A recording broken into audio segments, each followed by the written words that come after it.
Olá, sejam muito bem-vindos a mais um episódio do ColoCast. Hoje nós vamos falar sobre um assunto que gera muitas dúvidas quando se recebe o diagnóstico, que são quais são os tipos de tratamento do câncer coloretal.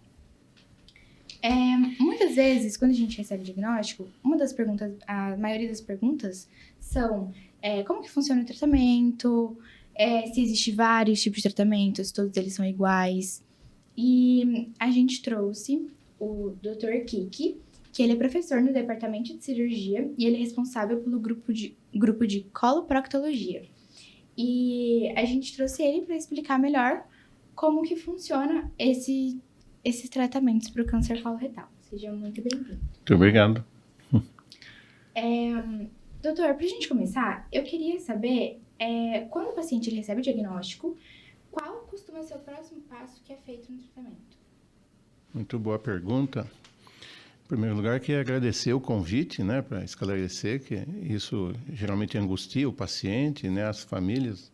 E eu acho que, em primeiro lugar, é isso que a gente tem que ter em mente, No momento que o paciente recebe o diagnóstico, o primeiro passo tem que ser colocar em nossa cabeça que quem está ali é um ser humano, Recebeu uma notícia que normalmente é trágica, é uma tragédia para ele, para a família.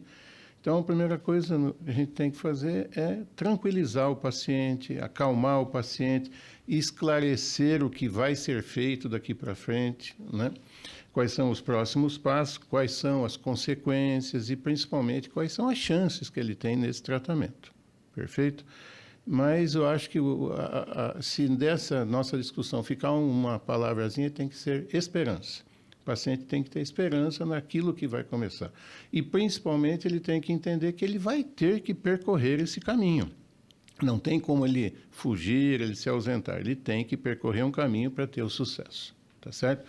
Então, quando o paciente recebe o diagnóstico do câncer coloretal, o próximo passo para nós decidirmos o que vai ser feito é o que nós chamamos de estadiamento. O que é um estadiamento? Nós vamos submeter esse paciente a uma série de exames, que são exames de radiografias, tomografias, ressonâncias, exames de sangue e também exames clínicos, do pulmão, do coração, do fígado, do rim, para estabelecer como vai ser o tratamento deste paciente. Então, o estadiamento, ele vai visar duas palavras que você vai ouvir muito em câncer coloretal. Uma é, nós vamos operar o paciente de início, então é o que a gente chama de upfront. Então, qual é o primeiro passo? Vamos operar o paciente. Ou então esse paciente vai ser submetido ao que nós chamamos de neoadjuvância. O que é a neoadjuvância? Nós vamos tratar esse paciente primeiro através da quimioterapia, da radioterapia, associação das duas situações ou imunoterapia, e depois esse paciente vai ser reavaliado para uma cirurgia, tá certo? Então, o primeiro passo quando a gente tem essa situação do diagnóstico é estabelecer qual vai ser o tratamento, cirurgia ou a neoadjuvância, tá bom? E como que os médicos eles determinam se o melhor seria o tratamento só com a químio ou com a cirurgia? Perfeito. Então, o que nós temos a partir deste momento é estabelecer alguns critérios. Então, o primeiro critério, o tumor é de cólon ou o tumor é de reto. Hoje, nós sabemos que o tumor de reto ele evolui um pouquinho diferente do tumor de cólon. Então, a primeira situação é localização. Qual é o tumor, de cólon ou de reto? A partir daí, Isadora, nós temos algumas facetas que vão ser feitas, realizadas com esses exames e decidir o tratamento. A primeira, se há metástases, tá certo? Então, nesse estadiamento, o primeiro fato vai ser, esse paciente tem uma doença localizada ou ele tem uma doença que já é sistêmica, ou seja, já se espalhou, já saiu do seu local primário, que é a metástase. Então, quando a gente tem essa situação, o tratamento não pode ser localizado. Se o tumor é localizado, o tratamento é localizado. Se o tumor já tem metástase, o tratamento é sistêmico. A partir dessa situação, o tratamento passa a ser o que nós chamamos de neoadjuvância. Nós vamos fazer quimioterapia, radioterapia, associação dos dois, para tratar a doença que já é sistêmica e depois decidir o que vai ser feito. Se o tumor é localizado, né, o tumor está só no cólon, não atingiu nada, a gente vai fazer um tratamento, vamos dizer assim, localizado, tá certo? Então, na realidade, a decisão ela é feita baseado nos exames de estadiamento. E esses fatores são extremamente importantes para que haja essa decisão, né? 100% importante, porque é essa decisão que vai definir a cirurgia. Então, vai definir o tratamento propriamente dito. E isso é levado em consideração várias coisas, né? Então, por exemplo, né, você perguntou, esses fatores são levados em consideração 100%. Por quê? Porque é lógico que a cirurgia é importante, mas nós temos que avaliar o contexto. Por exemplo, esse tumor está invadindo órgãos adjacentes, está pegando a bexiga, está pegando a vagina, está pegando o útero, está pegando os canais dos rins, está pegando pâncreas, porque às vezes a cirurgia vai trazer consequências, vai trazer malefícios, tudo isso tem que ser levado em consideração. Então, a invasão de órgãos adjacentes é importante. A presença de metástase é importante. E aí nós temos características do próprio tumor, por exemplo, se tem gânglios, se tem invasão neurológica, se tem invasão vascular, se tem invasão da fáscia, tudo isso vai ser definido definido assim, se vamos para a cirurgia ou fazer a neoadjuvância. Exemplo, muitas vezes nós temos, né, no nosso caso aqui, o medo de uma colostomia, o medo de uma ileostomia. Então, os esfínteres do reto e do ânus são importantes. Eles estão comprometidos, talvez a gente tenha que postergar a cirurgia, fazer algum tipo de tratamento que evite o sacrifício desse músculo e o paciente possa ficar sem colostomia o resto da vida. Então, o importante nessa situação é avaliar todos esses fatores. A localização, a invasão, né, o comprometimento de algum órgão, a invasão ou o comprometimento dos esfínteres anais do reto, né, para que controla a evacuação, para nós tomarmos decisão. Outra situação que a gente se depara muito, né, no câncer coloretal é que nós chamamos de obstrução.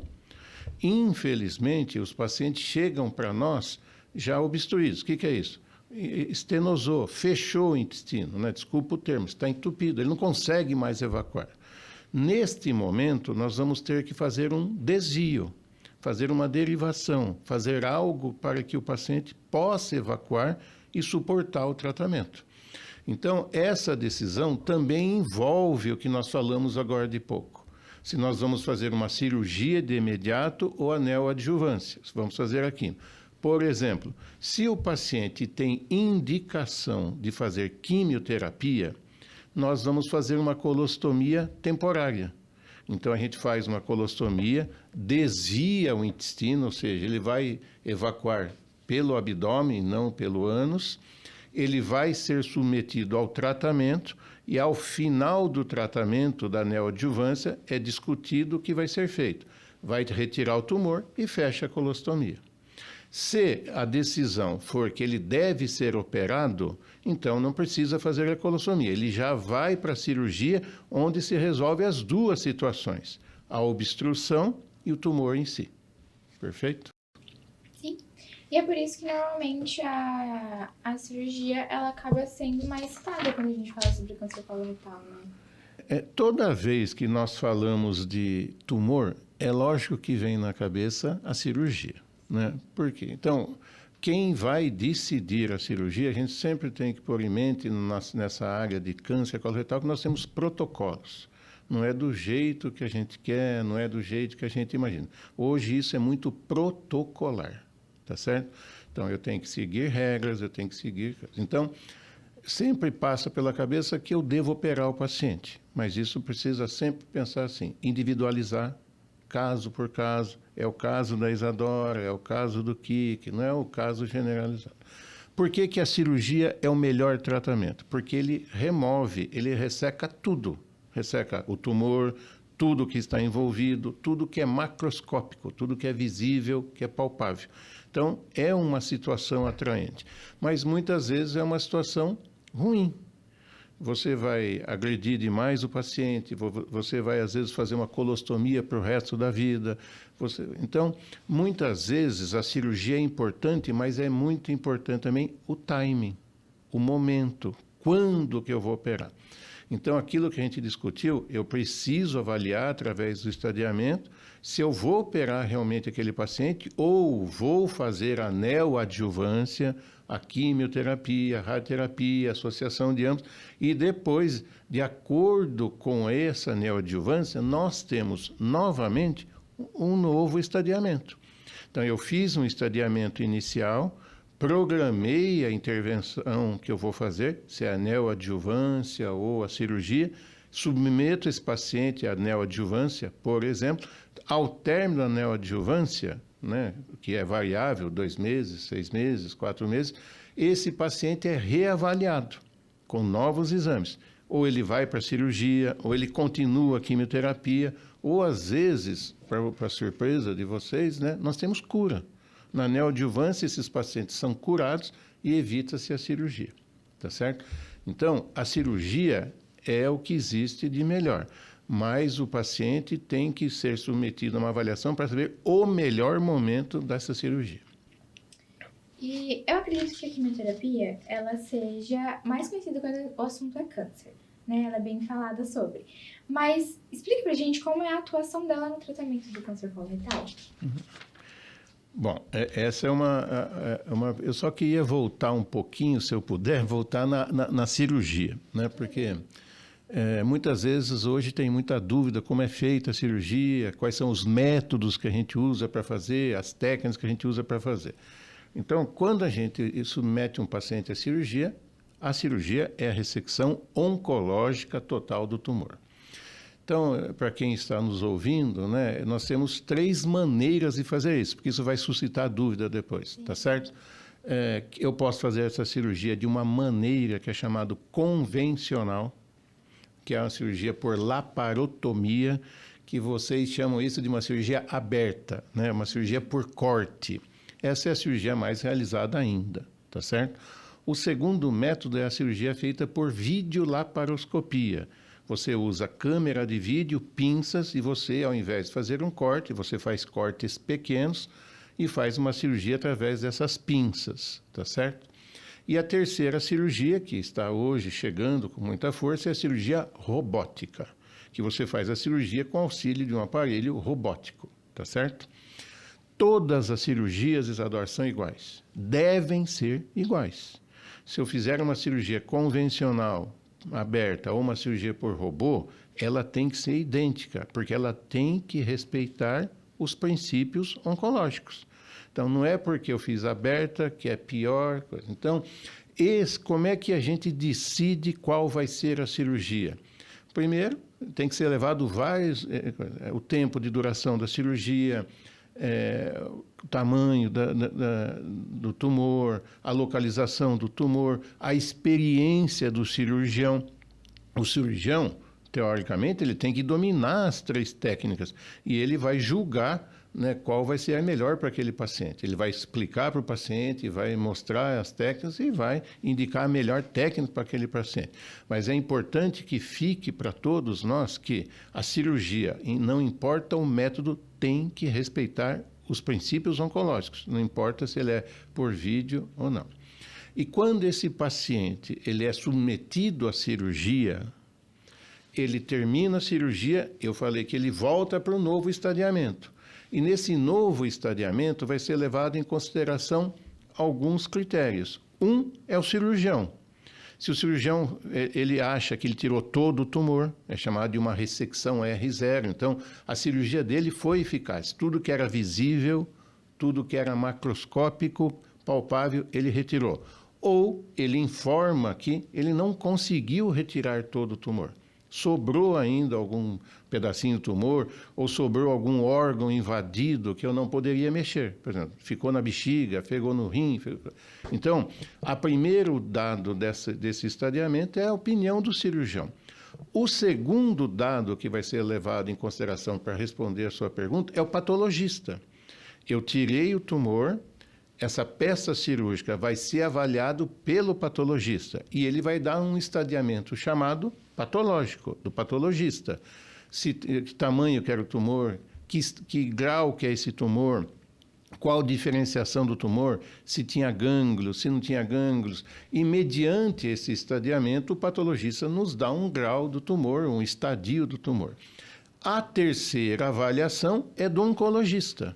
Então, o oncologista responsável pela quimioterapia, ele vai avaliar a opinião do cirurgião, a informação do patologista e, mediante essas situações, ele vai colocar para o paciente o que vai ser feito daqui para frente.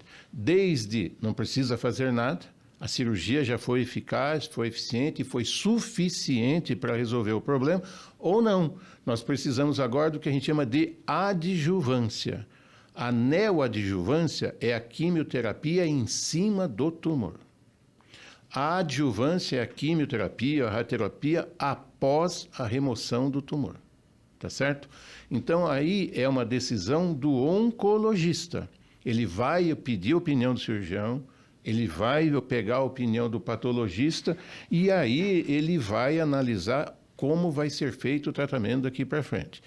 E, principalmente, ele vai analisar aquilo que eu te falei no começo. Eu avaliei o coração do paciente, o pulmão do paciente, o rim do paciente. Por quê? Porque muitas vezes o paciente tem necessidade de quimioterapia, mas não tem condições de fazer quimioterapia, tá certo? Então ele precisa, mas não pode fazer, o coração dele não permite, o rim dele não permite e assim por diante, tá certo? Baseado nisso vem a quimioterapia. A quimioterapia hoje é uma coisa fantástica, tá certo? A evolução, né, o progresso que nós tivemos com a quimioterapia, com a imunoterapia, são situações que hoje já se diz que em 2050, daqui 25 anos mais ou menos, talvez a gente não opere mais câncer de intestino, tá certo? Vai ser um tratamento químico, através da quimio e da imunoterapia, tá certo? Porque hoje nós fazemos isso baseado naquele tumor. Não é mais assim, eu vou fazer uma quimioterapia para todo mundo. Seja o João, a Maria, o Pedro. Não. Eu vou pegar a Isadora, vou analisar o tipo de tumor que ela tem, as alterações genéticas desse tumor, as alterações biomoleculares desse tumor, e vou fazer uma receita de bolo para aquela situação. Isso é chamado de target, né? Ou seja, uma quimioterapia alvo, e isso vem sido acompanhado de sucessos estrondosos. Tá certo? Mas tudo isso passa ainda por esse caminho que nós estamos fazendo. Infelizmente, hoje ainda estamos nesse passo.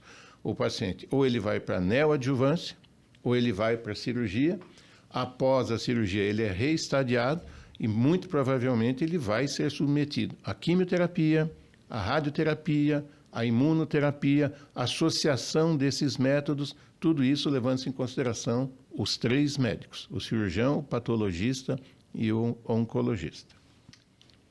E se tá sempre que esses métodos não são excludentes, eles são sempre complementares, tá? Não tem um que é melhor que o outro, né? Sempre a gente vai associar, tá bom? Sim. E em quais momentos do tratamento que a quimioterapia ela é indicada? Então, a quimioterapia ela é indicada nessas duas situações. Sim, sim. Neoadjuvância, pré-cirurgia. Então, eu vou tratar o tumor antes de operar. Ou adjuvância, pós-cirurgia, que eu fiz o estadiamento pós-cirúrgico e indiquei a quimioterapia. E, apesar dela trazer resultados, acaba tendo efeitos Sim, colaterais. perfeito. Quais são os efeitos colaterais e como que eles são controlados atualmente? Isso. Então, isso é importante para ser assim, olha, a quimioterapia, a radioterapia, ela mata células cancerígenas. Então, ela vai machucar células normais. Então, não tem como eu matar... Não sei se você sabe que, não sei se hoje se usa ainda, mas antigamente o símbolo do câncer era um caranguejo. Né? Por quê? Porque o caranguejo, espero que você nunca leve um acidente com um caranguejo, quando ele pega na sua mão, dizem que o único jeito dele largar a sua mão é arrancando seu dedo, né? No bom sentido. Então, isso é uma metáfora para dizer que para eu sarar de um câncer, eu tenho que dar algo em troca. Eu vou perder alguma coisa, tá bom? Então, a quimioterapia, a radioterapia, seja o que for, sempre traz um malefício. Não tem como. Ela vai machucar células normais, tecidos normais, órgãos normais. Mas esses efeitos, né, que podem ser sangramento, diarreia, mucosite, né, inflamação de mucosas, febre, queda da imunidade, infecções, tudo isso são efeitos, Isadora, esperados, né? São efeitos adversos, colaterais, mas são esperados e conhecidos. Então, o importante é nós orientarmos a família, os pacientes, que isso vai ocorrer, pode ocorrer, mas que tem tratamento, tem como evitar ou diminuir, né, ou minimizar, e que isso vai trazer muito conforto, muita tranquilidade para o paciente, né? Então, é diferente do paciente ser pego de surpresa. Toda vez que ele começa esse tratamento, ele vai ser orientado que ele talvez tenha esses efeitos colaterais e que, com certeza, né, nós vamos fazer um tratamento para isso e ele vai sair bem, tá bom? Muito dificilmente esses efeitos vão ser de uma monta, de um tamanho, de uma intensidade que nós tenhamos que suspender o tratamento. Não é impossível, mas é extremamente improvável. Tá bom? Nós já falamos sobre a cirurgia, sobre a quimioterapia, e eu gostaria de perguntar agora sobre a radioterapia. Tá. Que ela pode ser utilizada com tratamento também. Perfeito. Mas em quais casos, em que funções? Nessa situação que a gente está discutindo hoje, praticamente ela só é indicada no tumor de reto. Tá? O tumor chamado colo retal, hoje, como eu falei para você, existe uma tendência a nós separarmos. Muito improvável que nós tenhamos necessidade ou benefício no tumor do cólon, do intestino grosso. Então, no nosso caso, qual é a indicação? Na neoplasia, no câncer do reto. Em que situação? Na mesma. Então, eu vou analisar, então existe hoje um exame muito específico chamado ressonância com protocolo para câncer retal, em que a gente tem parâmetros. Se nós seguirmos esses parâmetros e o paciente preencher esses parâmetros, ele vai para a cirurgia upfront. O que é cirurgia upfront? Eu vou operar o reto desse paciente. Mas se ele não preencher os critérios, ele vai para a neoadjuvância, que o principal é a radioterapia. Então, a radioterapia é feita para o tumor de reto na situação que preencher os critérios de neoadjuvância. Se não preencher os critérios, ele vai para a cirurgia e após a cirurgia, ele faz de novo o estadiamento, é feito esse protocolo e se preencher critérios, ele vai para a radioterapia pós-operatória. Perfeito? Sim. Qual é o objetivo da radioterapia dentro do tratamento? Além do que o senhor já falou, existe algum outro objetivo? Existe uma segunda possibilidade de radioterapia em tumores retais. Não é uma coisa assim, vamos pôr, ortodoxa, protocolar, que é, por exemplo, o tumor está sangrando. Então, a gente pode tentar fazer uma radioterapia para coibir sangramento. É um tumor que tem muita dor. O tumor de reto, quando ele não consegue ser operado, ele invade a região sacral e pega nervos. Então, às vezes, a gente faz a radioterapia como analgesia. Essas duas situações, Isadora, eu vou dizer assim para você que são de muito pouco benefício, mas são possibilidades. Então, a radioterapia visa inicialmente a neoadjuvância ou adjuvância, mas, né, pode ser feito para coibir um sangramento ou analgesia. Então, normalmente as mais utilizadas é a cirurgia e a quimioterapia mesmo. E a radioterapia para o tumor de reto. Sim, sim. Tá? Na sua experiência, quais são as maiores preocupações e os medos dos pacientes que começam o tratamento? Em relação ao câncer coloretal, eu acho que quando você fala assim de câncer, o paciente parece que ele fica surdo depois dessa palavra, né? Então, você pode falar câncer pequeno, câncer grande, câncer bonito, câncer feio, se ele é branco, se ele é verde, se ele é azul, né? O paciente não escuta mais. Então, o termo câncer ainda tem um tabu muito grande, traz um medo muito grande, e isso é natural, né? Por quê? Porque junto com essa palavra vem algumas coisas que você não consegue dissociar. Não tem como você tirar isso da cabeça do paciente e da família. Morte, né? O risco de morrer, o risco da própria cirurgia, o risco, né, da bolsinha, da colostomia, o que vai acontecer comigo. Então, é muito difícil ainda hoje, né? Tanto é que tem muita gente, né, se você conversar com pessoas mais idosas, eles não usam nem o termo câncer, é aquela doença, é doença ruim, né? É doença que ninguém usa o termo câncer. Então, existe muito tabu. Então, isso o médico tem que ajudar. O paciente tem que acolher esse paciente, trazer esse paciente no seu colo, né? E aí entra muito, é muito importante você, aqueles passos que eu te falei, falar para o paciente que ele vai percorrer um caminho, ele tem que percorrer esse caminho, mas que ele vai ter sucesso, ele vai ter vitória, ele tem que dar esperança. Eu sempre falo que o paciente com câncer, ele não aceita a falta de esperança, mas ele pode aceitar a falsa esperança. Não é correto, não é ético, mas é muito melhor, porque eu já tive situação de paciente que às vezes você coloca um quadro muito ruim, ele desiste do tratamento. Ele não quer ser operado, ele não quer fazer a quimioterapia, ele desiste. Você fala, por que eu vou fazer se eu vou morrer? Por que eu vou fazer se vai acontecer isso? Então, nós temos que analisar aquela situação, conversar e olhar para aquela pessoa como ser humano, tá certo? Quer dizer, não olhe o tumor, olha ele, né? Como que você gostaria que fosse o seu tratamento. Então, essa pergunta que você fez é extremamente importante. Você tem que ver que você está diante de um paciente fragilizado. Ele e a família. Né? E é dessa forma que a equipe médica pode ajudar o paciente a lidar com o Sim, isso é um tratamento multidisciplinar, né? É o cirurgião, é o psicólogo, é a nutricionista, é o estomoterapeuta. O que é o estomoterapeuta? É a enfermeira especializada em cuidar da colostomia, né? Que é o grande medo do paciente. É o oncologista, todos têm que estar imbuídos desse sentimento, né? De que eu sempre falo que nós temos que zelar pelo paciente. Sabe o que é zelar? É cuidar, né? É o zelador. Você tem que cuidar do paciente. O paciente, naquele momento, ele colocou a vida dele na sua mão. Então, você trouxe para si toda uma responsabilidade. Então, faça isso com carinho, com amor, com dedicação. Não adianta ser só técnico, né? Eu sempre falo que medicina é razão e emoção. Se você tratar só racionalmente, você vai errar. Se você tratar só emocionalmente, você vai errar. Então, tem que ter uma média dos dois, mas jamais deixar de ter a emoção nesse tratamento. É olhar para aquele paciente que está extremamente fragilizado, né? É uma situação crítica, né? Mais alguma coisa que o senhor queria falar pra gente? Eu acho que uma pergunta que a gente poderia, né, bater um papo aqui é sobre as colostomias, né?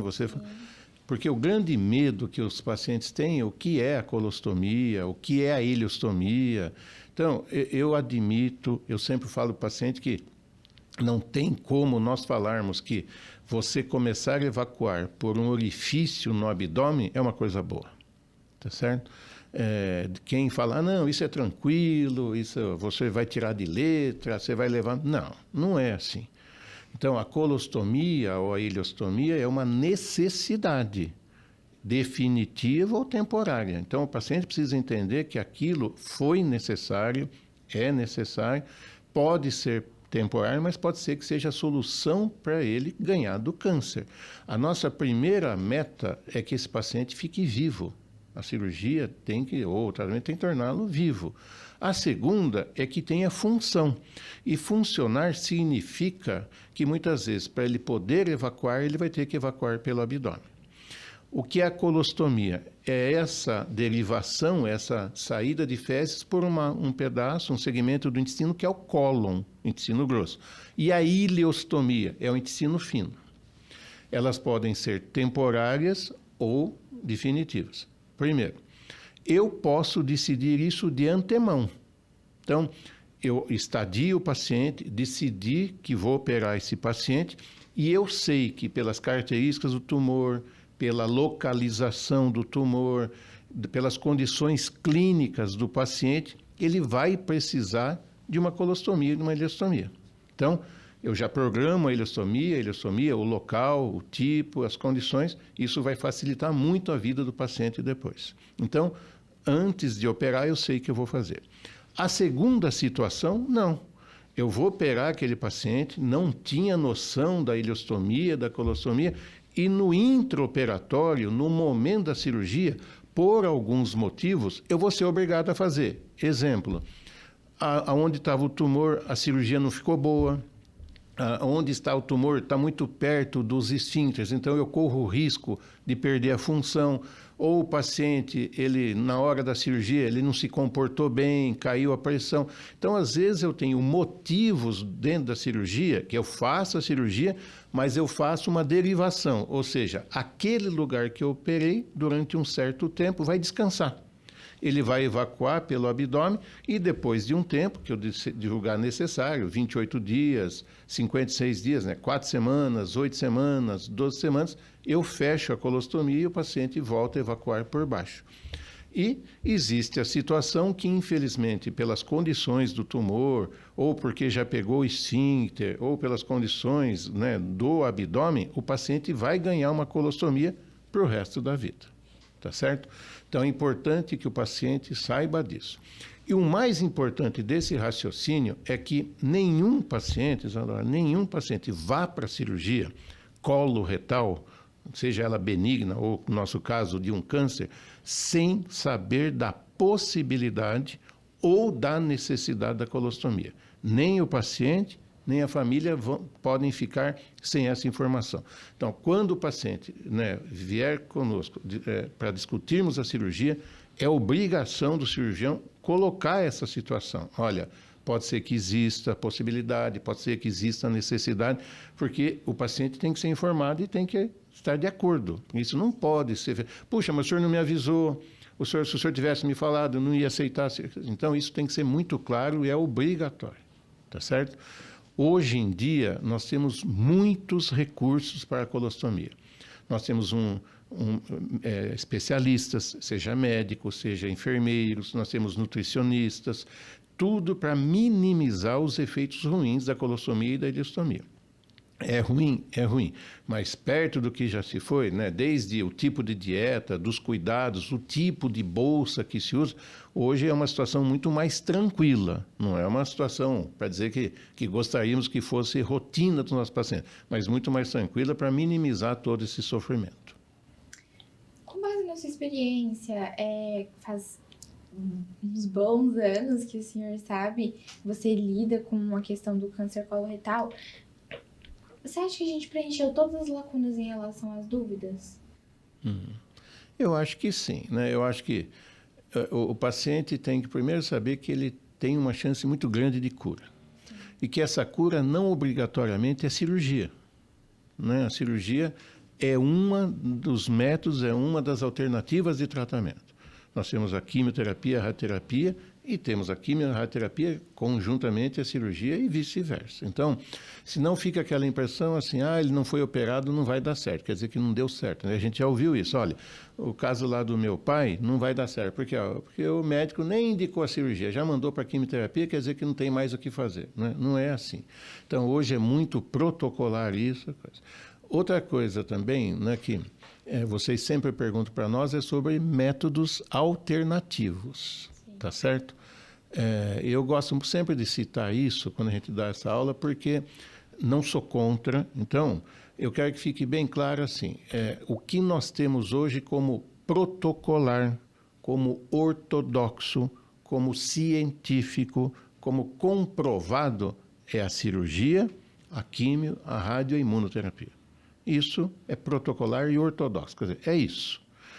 O restante, eu não gosto de usar o termo alternativo. Para mim é complementar. O que seria o que eles chamam de alternativo? Então, nós temos dietas especiais, nós temos medicina ortomolecular, medicina integrativa, quer dizer, uma série de terapias que eles chamam alternativas que prometem cura. Eu já vi paciente que foi numa cidade aqui perto fazer banho de lama e eles prometiam que aquela lama era milagrosa. Tá certo? Então, eu acho que isso é complementar. Então, o paciente jamais deve abandonar o que é comprovado, o que é protocolar, o que é ortodoxo. Ele vai fazer a sua cirurgia, ele vai fazer o seu tratamento que foi decidido pelo oncologista, químio, rádio, e ele pode seguir uma dieta que ele quiser, seguir uma medicina alternativa, integrativa, ortomolecular, seja o que for, mas não substituir o tratamento ortodoxo. Então, é uma complementação, não uma alternativa. Tá? Isso é importante porque é muito fácil a gente falar, mas quando a gente se coloca na situação daquele ser humano, ele vai buscar aquela luzinha no fim do túnel que você falar. Se você falar para ele que lá no Amazonas tem um rio, que se ele entrar na água, ele vai ser curado, ele vai pegar um avião e vai para o Amazonas. Tá certo? Então, é muito difícil a gente falar, mas a gente tem que tomar cuidado em criticar. Mas a nossa função é orientar. Porque, olha, o senhor quer ir lá tomar esse banho no rio, o senhor vai, mas continua a sua quimioterapia, faça a cirurgia, faça a radioterapia, não substitua, né? Porque isso normalmente vai trazer um fim trágico para o paciente, né? E a cura depende de nós seguirmos os passos corretamente, né?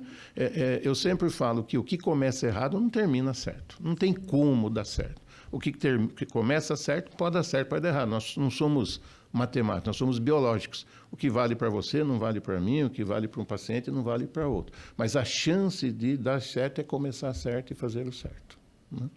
E antes de encerrar, eu gostaria de agradecer a presença do Dr. Kiki, pela participação e por ter passado tantas informações importantes para a gente sobre o câncer coloretal. Eu que agradeço. Aproveita e compartilhe esse vídeo com seus amigos, familiares, até porque se informar também é uma maneira de cuidar da sua saúde. Muito obrigada pela sua companhia e até o próximo episódio.